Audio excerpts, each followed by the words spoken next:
2024년이 9일 남았습니다. 한 해가 저물어져가는 그런 연말을 우리가 맞았고, 이때는 앞으로 3일 후에는 우리 주님 예수 그리스도께서 이 땅에 태어남을 기념하는 전 세계적 명절인 성탄절을 맞게 됩니다. 우리 모두 성탄 예배는 그리스도인은 참석해야 합니다. 주일 예배는 참석하면서도 성탄 예배는 그냥 넘어가는 사람들이 많이 있는데, 여러분 불신자들조차 의미를 알던 모르던 성탄절은 큰 명절로 알고 기뻐하는 명날인데, 그리스도인이 우리 믿음의 주 되신 예수님의 태어남을 기념하는 날을 그냥 집에 있을 수 없고 할 수 있는 대로 다 교회에 나오셔서 11시 한 번 드리는 예배에 다 참석할 수 있기를 바랍니다. 감사하는 마음으로 예배에 참석하시기를 바라고요.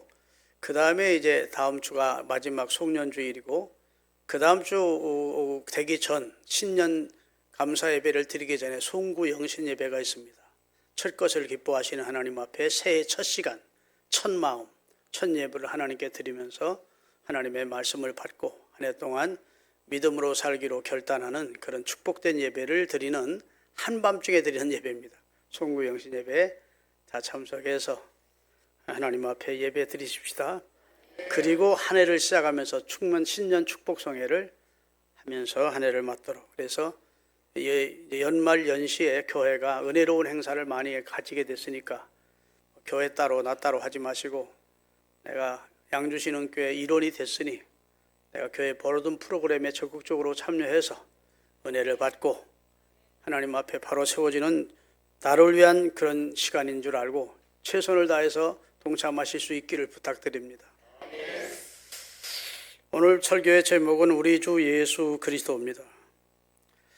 지금으로부터 약 2000년 전 모든 인간이 이 땅에 태어나는 보편적 방법이 아닌 특별한 방법으로 잉태되어 이 세상에 태어난 분이 계십니다. 이 세상의 모든 인간은 부정모혈로 태어납니다.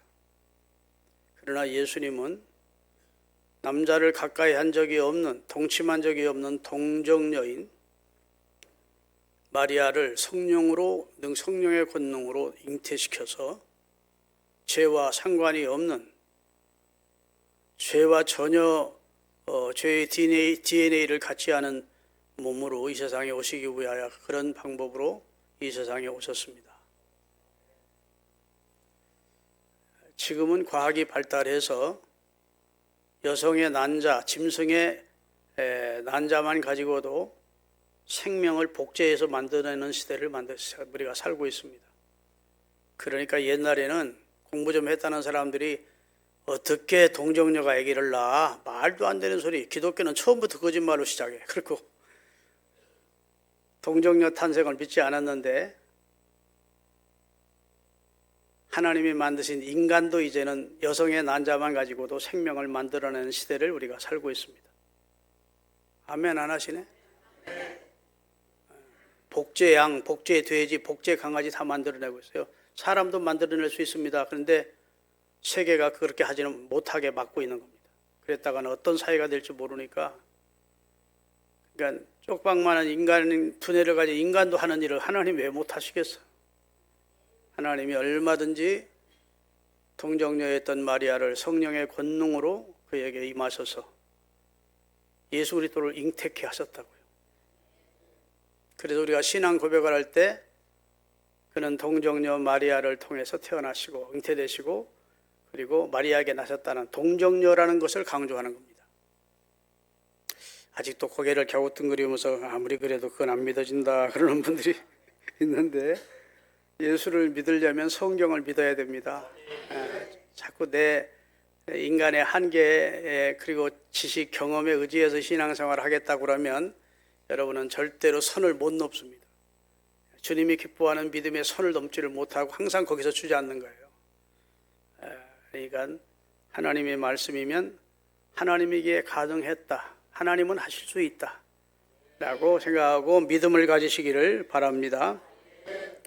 예수님이 태어나시는데, 예수님은 분명한 목적을 가지고 이 세상에 태어난 분입니다. 나시기 전부터 하나님에 의해 이름이 지어지신 분입니다. 태어나기 수천 혹은 수백 년 전부터 집중적으로 어디서 태어날 것이, 어떻게 오실 것이, 어느 혈통을 통해 오실 것이, 왜 태어나시는지를 예고받으신 분입니다. 성육신은 거룩하신 하나님이 육체를 입으셨다는 뜻입니다. 그래서 우리와 똑같지 않습니다. 예수님은 우리와 똑같은 육체를 입으셨지만 예수님은 신성을 가지신 분입니다. 신성과 인성을 겸하신, 그래 한 몸에 신성과 인성을 겸하신 분으로 우리가 믿는 겁니다. 그러기에 사람의 육체만 가진 사람이 할 수 없는 일을 예수님은 다 하셨습니다. 바람과 불결을 꾸짖으시면 그대로 잔잔케 되고, 아멘. 귀신은 물러가고 죽은 자는 살려내시고, 왜? 예수님이 생명의 주인이심을 나타내신 겁니다. 주인은 취할 수도 있고 줄 수도 있는 게 주인이거든요. 귀신을 제어하고 모든 병자를 고치시고 죽은 자를 살리시고 하시는 역사를 하시면서 천국 복음을 증거하십니다. 그러시다가 그가 오셨던 목적이 인류의 죄를 대속해 주기 위해서 오셨기에 때가 되어 인류의 죄를 대속하기 위하여 저주의 나무인 십자가에 달리셔서 여러분과 저의 죄를, 온 인류의 죄를 짊어져 주십니다. 그가 찔림은 우리 허물 때문이고 그가 상함은 우리 죄 때문입니다. 우리는 그릇 행해서 어리석어서 그릇 행하여 각기 잘못된 길로, 죄악된 길로 갔거늘 하나님께서는 예수님에게 우리 모든 죄악을 담당시켜서, 전가시켜서 우리 죄를 속량하게 하신 겁니다. 그리고 3일 만에 생명의 주이심을 드러내시기 위하여 부활하시게 되시죠. 할렐루야. 인류 역사에 가장 큰 공헌을 하신 분하고 여러분 유튜브에 들어가서 한번 쳐보십시오. 그러면 인류 역사에 가장 큰 공헌을 한 사람, 인류 역사에 가장 긍정적인 영향을 미친 사람, 뭐 이렇게 다 치면 한 20인 혹은 10인 이렇게 나오는데 가장 언제나 1번은 예수님이십니다. 아멘. 33살밖에 살지 못하시고 십자가에 달려 인류의 죄를 속량하시고 부활하셨는데 100년 넘게 살던 모든 사람보다 큰 아름다운 족적과 영향을 남기신 분입니다. 믿습니까? 예수님 아니었으면 여성들도 지금 여성 대우를 사람 대우를 못 받습니다. 어린아이 한 인격체로 대우를 못 받습니다. 노예 사람 취급 못 받았습니다. 근데 예수님의 복음이 들어가면 그런 건 다 인권이 향상됩니다. 사람의 인권을 존중받게 돼요. 여성도 한 인간이고, 아멘, 남자와 동등하다는 겁니다. 여러분, 마호메트 종교인 회교는 여자는 때려야 된다. 그게 쿠란에 나와 있어요. 쿠란, 그들의 경전에. 여자는 한 인격체로 대우해주면 끝이 없이 올라가기 때문에 매로 다스려야 된다. 여자는 얼굴을 남자들에게 드러내 보이면 안 된다. 여자는 남자 위에 있으면 안 된다. 남자는 여자를 4가지는 합법적으로 아내로 맞을 수 있다. 지금 21세기에 이 대명천지에 그런 법을 적용하고 있는 나라들이 중동국가라고요. 근데 복음이 들어가면 그런 게 없어지는 겁니다. 아멘. 옛날에는 어린아이를 수에 치지도 않았어요. 로마 군인들이 전쟁터에 나가서 자기 부인들에게 보낸 편지가 역사가들에 의해서 지금 발견이 되는 겁니다. 로마 군인들이 전쟁터에 나갔다가 자기 부인들한테, 가족들한테 편지를 보내잖아요. 그것이 오랜 편지인데 지금 수천 년이 지났는데도 발견이 되는데 그 내용의 많은 부분이 당신이 임신했다는데 남자아이면 살리고 여자아이면 목을 눌러 죽여라, 그런 내용이래요. 여기 여성분들 예수님께 특별히 고마워해야 돼요.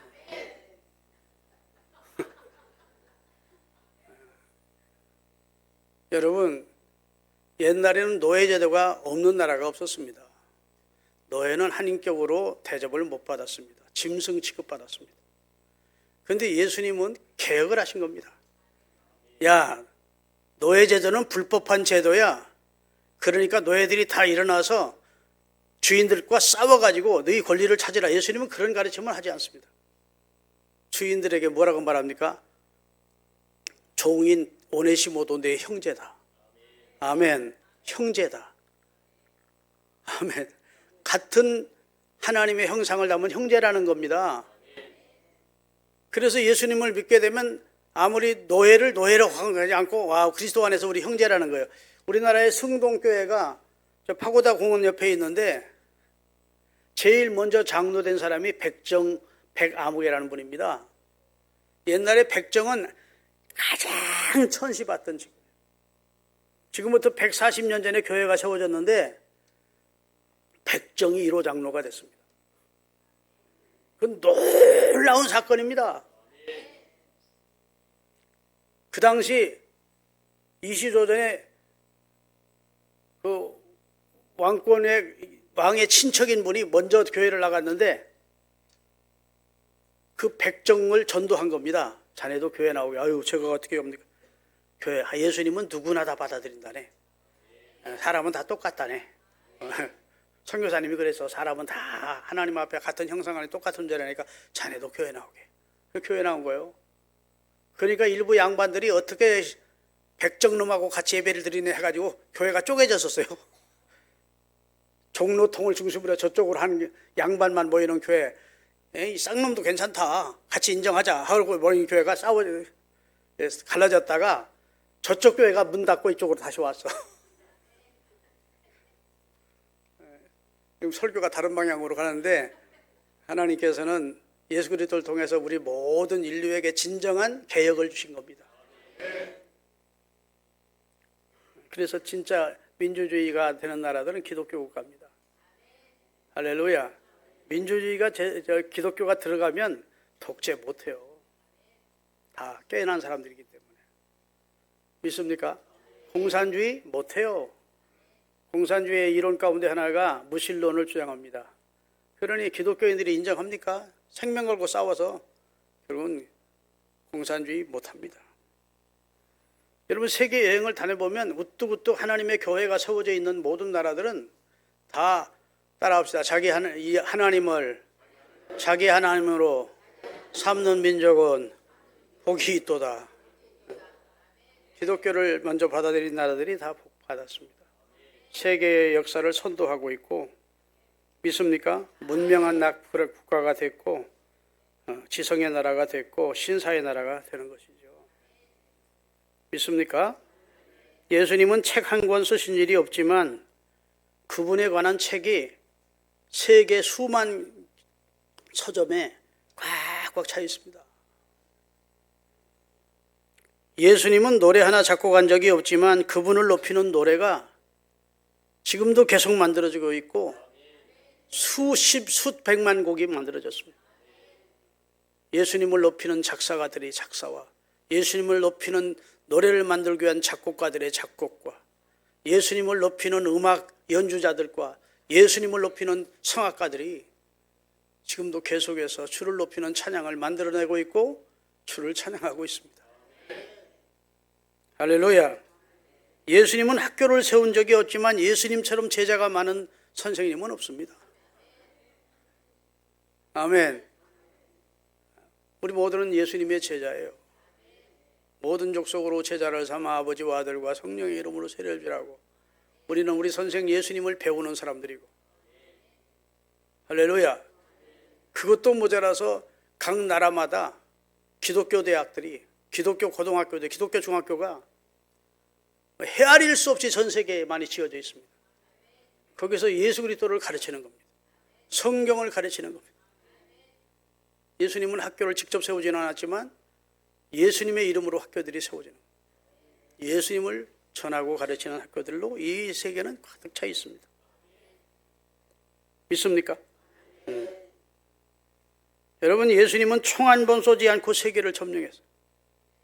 그래서 나폴레옹이 죽어가면서 나는 총칼로 세계를 점령하는 데 실패했고 예수는 사랑으로 이미 세계를 정복했더라. 그랬대. 세인트 헬레나 섬에서 귀양 가서 자살하기 전에 그런 고백을 했대요. 자기가 세상을 정복하려고 칼을 들고 세계를 정복하려고 나섰는데 내가 정복한 땅은 하나도 지금 한 평도 내게 없고 예수는 이미 사랑으로 세계를 정복했더라. 그리고 모든 이들에게 경배와 찬양을 받고 계시더라고. 예수님은 성공자이고 자기는 실패자라고 고백을 했다고 합니다. 예수님은 징집한 사실이 없어요. 군대를 모은 적이 없는데 지금 예수를 위해 살고 예수를 위해 죽겠다고 수많은 하나님의 사람들이 목사로, 전도사로, 선교사로 자원해서 막 나서고 있습니다. 아멘. 2년, 요즘 군 복무기간이 2년밖에 안 되는데 그것도 못하겠다고 이리 빼고 저리 빼고 멀쩡한 다리 무릎 관절 병신 만들어가지고 그거 갖다 내고서나 나 병들어 무릎이 안 좋아서 군대 못 간다고 그러고 별 방법을 다 쓰잖아요. 2년밖에 안 되는 군 복무도 못하겠다고. 그런데 주님을 위해서 나서는 사람들은 주를 위해 살다 죽을 수 있는 사람들이에요. 순교를 각오하는 사람들입니다. 그래도 그렇게 살겠대. 인생의 실패자들이 그러는 게 아닙니다. 검사하던 사람이, 의사하던 사람이, 판사하던 사람이, 대학 교수하던 사람이 그거 치우고 신학교 가서 목사 안수 받고 세계 기독교를 반대하는 그런 나라에 가서 생명을 걸고 복음을 전합니다. 억지로 국가가 시키는 거 아니에요. 교회가 시키는 게 아닙니다. 주를 위해 살겠다고 십자가의 군병으로 나서는 것이죠. 아멘. 그 예수님에게 도대체 어떤 면이 있어서 사람들이 그렇게 변하느냐는 거예요. 여러분, 성령 받아서 눈이 열리게 되면 모든 피조물이 우리 주 예수님을 찬양하고 있음을 보게 되는 겁니다. 여러분, 전 세계 인류가 그를 경배합니다. 전 세계가 주일을 지키게 된 것도 기독교 덕분입니다. 그전에는 일주일에 한 번 쉬는 것 없었습니다. 기독교의 영향 아래 전 세계가 이제는 믿지 않는 나라도 예수님이 부활한 날이 주일이거든요. 여러분, 주일이 첫날입니까? 끝날입니까? 어떤 사람들은 주말이라고 해서 주일이 한 주의 끝인 줄 알아. 그냥 무식한 사람들이야. 달력을 보세요. 이 주일이 끝에 있는지 한 주일이 앞에 있는지. 주일, 일, 월, 화, 수, 목, 금, 토. 일이 첫 번째야. 한 주일의 첫날을 여러분이 하나님 앞에 드리는 거예요. 안식 후 첫날, 첫 시간, 첫 경배를 받으시는 하나님 앞에 예배하는 겁니다. 전 인류가 주일을 쉬어요. 가게 문 닫고 사업 쉬게 하고 직원들 출근 안 하게 하고. 그게 기독교의 영향력이에요. 할렐루야. 여러분, 주일날 인류의 가운데 약 20% 넘는 사람들이 꼭 주일이면 교회로 가서 하나님 앞에 경배와 찬양을 드리는 겁니다. 지금 대한민국의 5만여 교회도 도시, 산, 시골, 섬 교회들까지 이 시간 다 예배하고 있을 겁니다. 여기 예양교회도 예배하고 있을 거죠. 하여튼 요 근방에 교회 많지만 하여튼 다 예배하는 시간이 시간. 우리 민족의 약 1,000만 가까운 성도들이 모여서 우리 주 예수 그리스도를 높이며 예배하고 있도록 그렇게 하신 분이 누구시냐? 예수 그리스도십니다. 아멘.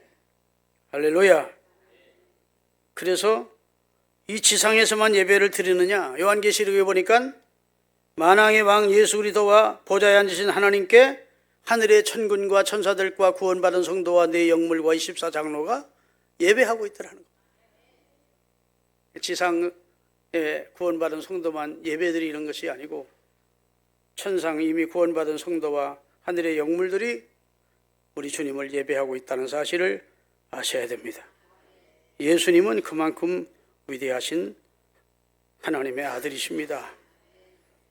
또 예수님만큼 많은 오해를 받은 분도 없습니다.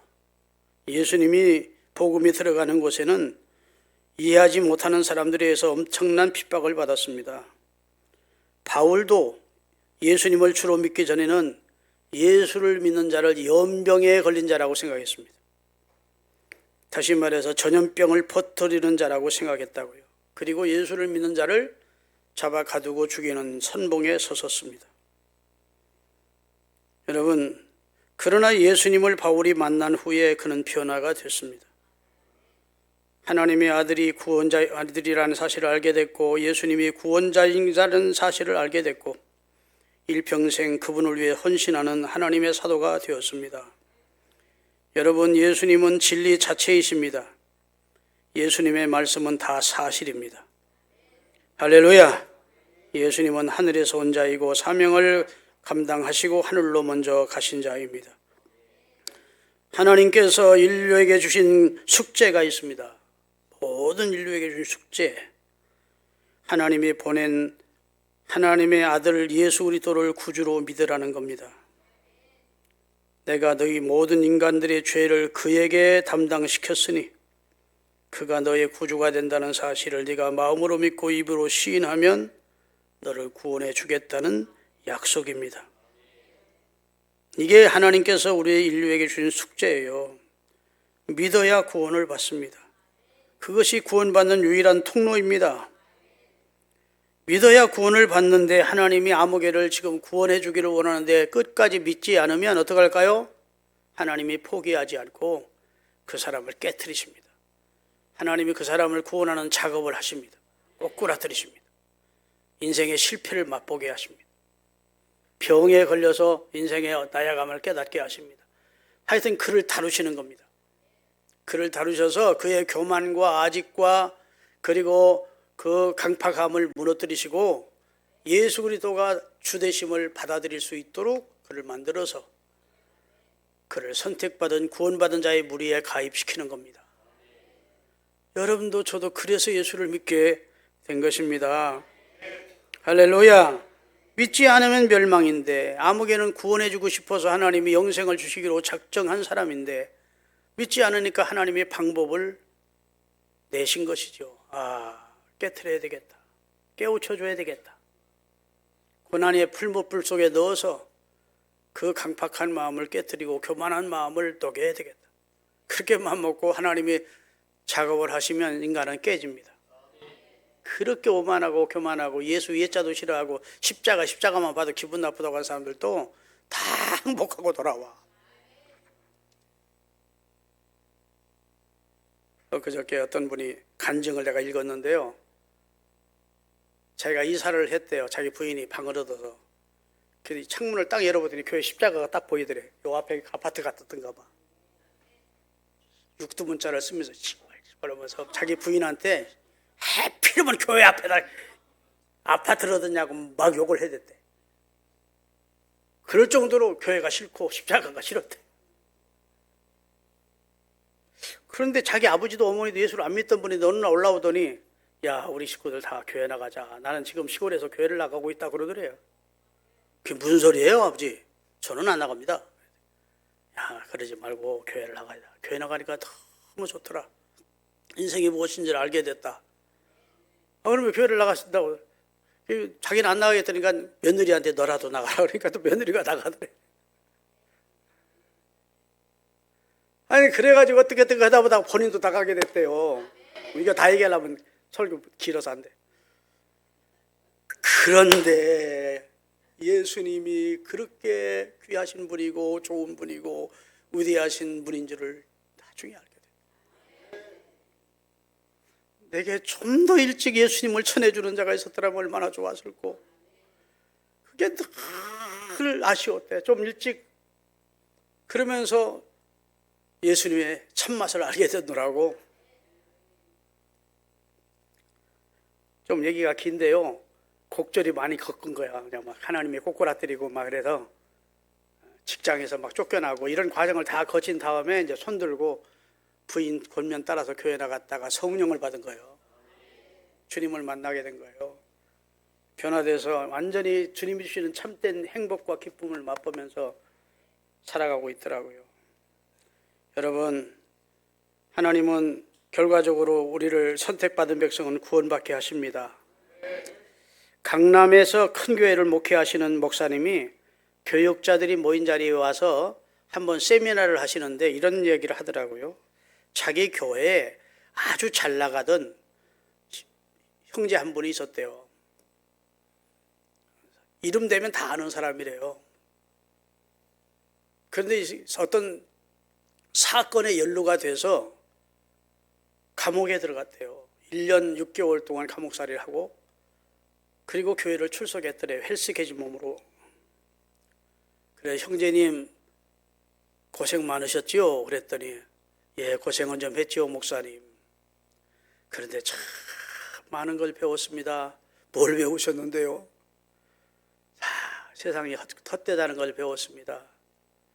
아니, 나 한번 만나려고 시장, 서장, 의원들이 줄 섰었는데 한번 골프 치러 가자고 날 잡으려고 가는 사람들이 하나둘이 아니었었는데 내가 막상 어려움에 애들 당하자 나와 연루되면서 자기들이 곤란해질까 봐 한 사람도 면회도 안 오고 뒤에서 자기 욕을 한다 소리만 자기가 들리더라는 거예요. 그래서 인간은 역시 믿을 대상이 못 되는구나. 그걸 배웠다고 그래요. 그래요. 또 한 가지 배웠습니다. 그러더래. 또 뭘 배웠는데요? 목사님, 중요한 거 배웠습니다. 사람은 다 날 배신하고 떠나는데 예수님은 나와 함께 하셨습니다. 예수님이 기도할 때마다 찾아오셔서 저를 위로해 주시더라고요. 제가 용기를 주셨습니다. 제 죄를 깨닫고 생각나게 해주셔서 회개했습니다. 저를 새롭게 해주셨습니다. 나를 감옥에 들어가게 하신 하나님을 나는 찬양합니다. 그러시더래요. 그래서 목사님이 참 좋은 것 배우셨습니다. 참 좋은 학교 다녀오셨습니다. 그거 깨닫기가 쉬운 게 아닌데요. 아무나 그런 거 깨닫는 게 아닌데요. 거기까지 이르기가 쉬운 게 아닌데요. 하나님이 형제님을 무척 사랑하시느냐 봅니다. 목사님 오라요. 내가 그런 어려움 안 겪겠더라면 내가 예수 믿을 사람입니까? 지금도 뺀지작거리면서 신앙생활 제대로 안 했을 텐데 나를 깨우쳐 주신 하나님, 고난의 풀무불 속에 나를 넣어서 연단시킨 하나님께 감사하고 있어요. 그러더래. 시편 119편 71절 띄우겠습니다. 다 같이 고난당하는 것이 내게 유익이 되더라. 이로 말미암아 내가 주님의 율례를 배우게 되었나이다. 감옥 들어가는 고난이 자기에게 왔는데 그로 말미암아 내게 유익이 됐대. 내가 주님의 율례를, 주님의 뜻을 더 배우게 됐다. 67절입니다. 고난당하기 전에는 내가 잘못 살았더니 이제는 주의 말씀을 지키는 자로 나를 변화시켜 주셨습니다. 라고 고백을 하게 된 것이지요. 할렐루야. 여러분, 두드려 맞고 나서야, 자기가 의지하던 것 떠나고 나서야 깨닫는 자 되지 마시고 지금 잘 나갈 때 깨달으세요. 아멘. 성경이 다 말해주는데 왜 꼭 매 맞고 나서야 깨닫느냐고.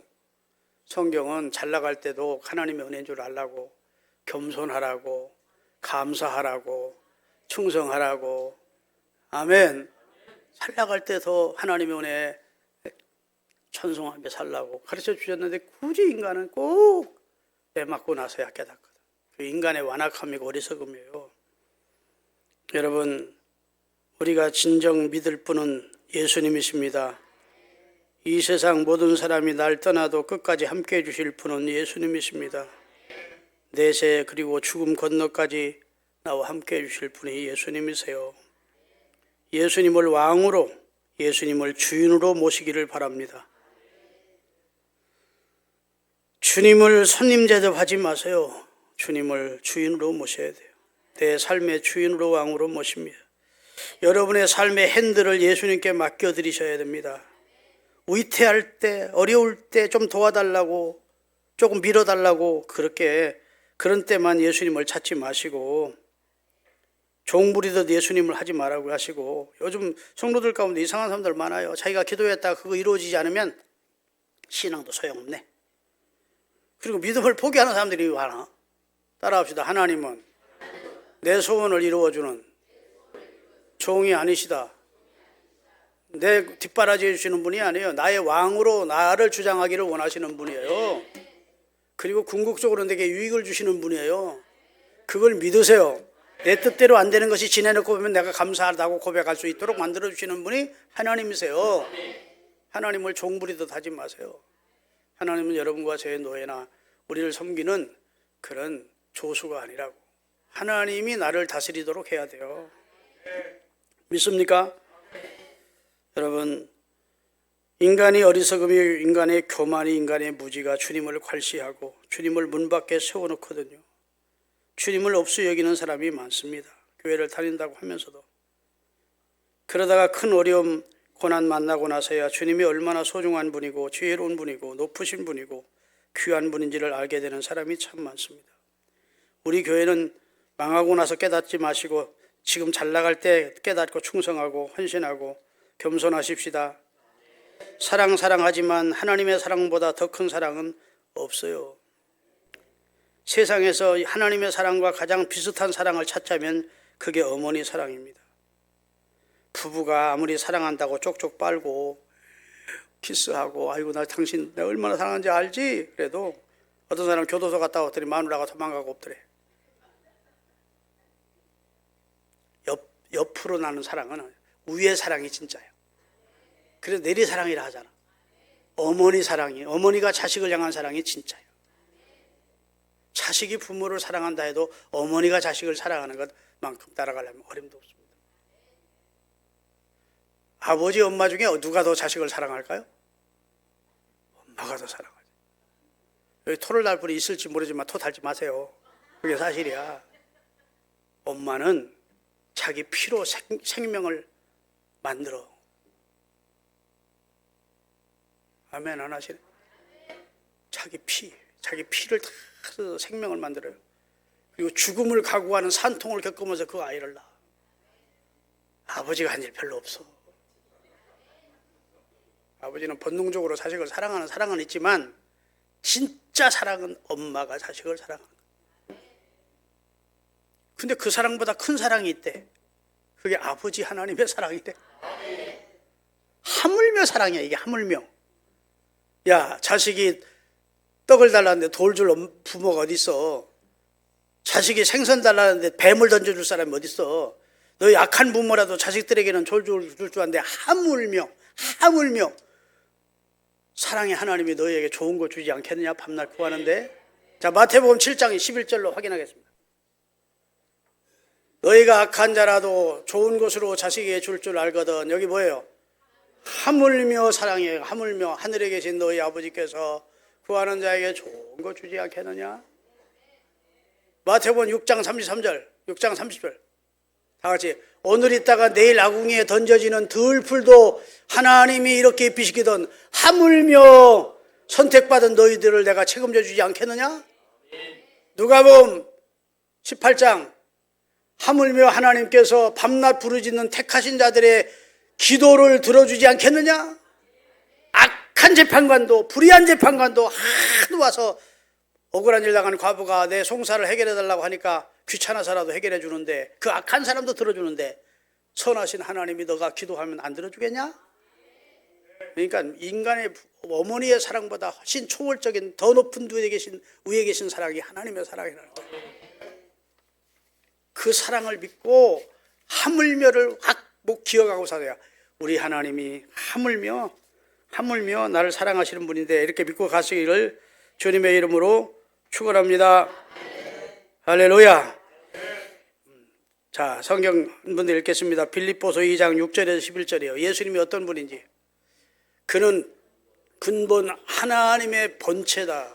하나님과 동등된 분이다. 그런데 하나님과 동등된 위치에서 찬양과 높임만 받으려고 하지 않고 이 세상에 내려오셨대. 이게 이제 비한 겁니다. 낮아진 거예요. 7절. 오히려 자기를 비워 종의 형체를 가져 사람들의 모양으로 사람과 같이 되셨고 사람의 모양으로 나타나사 자기를 낮추시고 십자가에서 죽기까지 하나님의 뜻에 복종하셨으니 그 십자가의 죽으심이라. 이렇게 우리를 위해서 생명을 주시는 사랑을 예수님이 하셨대요. 그랬더니 하나님이 이제 높여주시는 겁니다. 이러므로 하나님이 이제는 예수님을 지극히 높여서 모든 이름 위에 가장 인류 역사에 뛰어난 이름을 주시고 그 다음에 하늘에 있는 자들과 하늘에 있는 천사들과 영물들과 땅에 있는 모든 자들과 땅 아래에 있는 자들에게 모든 무릎을 예수의 이름에 꿇게 하시고 모든 입으로 예수 그리스도를 주라고 시인하여 하나님께 영광을 돌리게 해 주셨느니라. 예수님이 우리 인류를 구원하기 위하여 하나님의 뜻에 자기를 낮추시는 복종을 했더니 하나님이 예수님을 지극히 높여서 하나님 보좌 우편에 앉히시고 모든 인류에게 그 입으로 예수를 주로 시인하게 하시고 천군 천사에게 찬양을 받으시고 할렐루야. 그래서 모든 권세자들이나 높은 사람들도 다 예수님 앞에 무릎을 꿇고 경배와 찬양을 드린다고요. 네이건이라네. 바이든도 트럼프도 주일이면 교회 가서 하나님을 예배하고 예수님께 경배와 찬양을 드린다고요. 그렇게 만들어 주셨대. 그러면 이제 이 말씀만 드리고 마칩니다. 예수님이 소중하고 값 있는 분인지를 사람이 왜 모르느냐? 비밀이라 모른대. 비밀은 가까운 사람에게만 가르쳐 주는 겁니다. 여러분, 내가 마루 밑에다가 옛날에 같으면 금덩어리를 많이 묻어놨어요. 죽어가면서 길 지나가는 사람한테 나 죽으면 금캐 가요? 그런 사람 없습니다. 그렇죠? 자기가 가장 소중히 여기고 사랑하는 사람에게 자기 비밀을 가르쳐 주지요. 그런데 오늘 본문 보면 하나님의 비밀인 그리스도를, 자, 골로새서 2장 2절입니다. 3절. 그 하나님의 비밀인 그리스도를 깨닫게 하려 함이래. 그 다음에 그 안에, 예수님 안에 지식도 있고 지혜도 있고 모든 보화가 다 들어있대. 그래서 예수 믿으면 분명해지는 거고 복 받는 거고 할렐루야, 축복을 누리는 겁니다. 그래서 예수님이 한 비유를 하셨어요. 마태복음 13장 44절 얘기를. 예수를 믿는다는 건 이와 같은 것이라고 비유한 겁니다. 천국은, 같이 읽겠습니다. 천국은 마치 밭에 감추인 보화와 같으니 사람이 이를 발견한 후 숨겨두고 기뻐하며 돌아가서 자기 소유를 다 팔아 그 밭을 찾는. 예를 듭니다. 내가 어떤 사람이 밭을 좀 갈아달라고 해서 소를 가지고 가서 자갈밭을 갈다가 툭 하고 걸리는 게 있어. 그래 보니까 그게 금맥이야. 노다지가 묻힌. 아유, 이게 노다지 묻힌 밭인 줄은 몰라지. 주인도 몰라. 그러면 그냥 어떻게 할까요? 빨리 덮어놓고 그 밭을 살려고 할까요? 살려고 안 할까요? 아유, 아저씨, 내가 그 밭 좀 사고 싶은데, 그 자갈밭을 왜 살려고 그래? 아유, 꼭 사고 싶습니다. 그래? 얼마나 돼? 그러면 그 밭을 사기 위해서 자기 집에 있는 문조옥답을 파는 겁니다. 그러면 사람들이 왜 문조옥답을 팔아? 그렇게 묻지 않겠습니까? 예, 저 외에 있는 자갈밭 살려고 그래요. 당신 너 미쳤어? 아니 왜 문조옥답 좋은 터지 싸게 팔고 그 자갈밭을 비싸게 사? 바보야? 그래도 이 사람에게는 뭐가 있는 거예요? 비밀이 있어. 내가 바보 아니야. 너희들이 몰라서 그래. 그 밭은 노다지 금맥이 쫙 펼쳐져 있어. 그리고 다 자기 밭 팔아가지고 그 밭을 산 다음에 캐내기 시작하면 사람들이 뭐라고 할까요? 이야, 어리석은 놈이 아니었네. 그게 보화가 있었네. 왜 예수 믿는 사람이 예수님을 발견한 다음 예수님이 안에 지혜와 지식과 보화가 감춰있는지를 알고 예수님이 얼마나 귀한 분인지를 발견한 사람은 죽인다 해도 예수 믿어. 아니 죽으면서도 그리스도를 주로 고백해. 예수님을 발견한 사람은 절대 세상 것과 바꾸지 않습니다. 가난 통해서 예수를 믿으면 가난하게 된 것이 고마운 거예요. 내가 가난했기에 예수님을 알게 됐구나. 사업에 실패한 사람이 예수님을, 그 사업 실패를 통해서 예수를 믿게 됐다면 그 예수를 믿게 된 동기가 된 사업의 실패가 자기에게 고마운 거예요. 아멘. 병들어서 겸손해져 가지고 예수님을 발견해서 예수님을 믿게 된 사람은 자기가 병들었던 것이 고마운 거예요. 병들지 않았더라면 내가 예수 안 믿을 텐데. 그것은 비교하자면 10만 원 잃고 100만 원을 준 것 같아. 10만 원 잃은 거 생각 안 해. 왜? 더 수지 맞았으니까. 세상 것 그렇게 귀하게 여기던 건 10만 원짜리고 예수님은 100만 원이다. 발견하면 절대 포기하지 않는다고. 그래서 예수 믿는 사람, 공산주의당이 제일 싫어하는 사람이 예수 믿는 사람입니다. 안 바뀌어져. 지금도 요독 수용소 가면, 정치범 수용소 가면 예수 믿는 사람들이 거기서 막 펄펄 끓는 용광로에서 그 일하면서 머리 다 빠지고 막 살갗이 막 그냥 가죽처럼 되고, 그 다음에 키들이 막 얼마나 고된 일을 시키는지 미친놈들 하나님을 믿는다고 우리 김일성이 안 믿고 하나님 믿는다. 그래가지고 그렇게 고통스러워하는데도 절대로 예수 믿는 거 포기 안 한대요. 나 예수님보다 여보 당 맡겠습니다 하면 내보내주는데 차라리 순교는 할지언정 예수를 포기 안 해. 그것은 예수님을 발견했기 때문에. 예수님만이 구원자시고 영원한 천국을 주시는 분이고 예수님만이 생명의 주라는 사실을 발견한 사람은 절대로 빨간물 들지 않습니다. 기도하시겠습니다.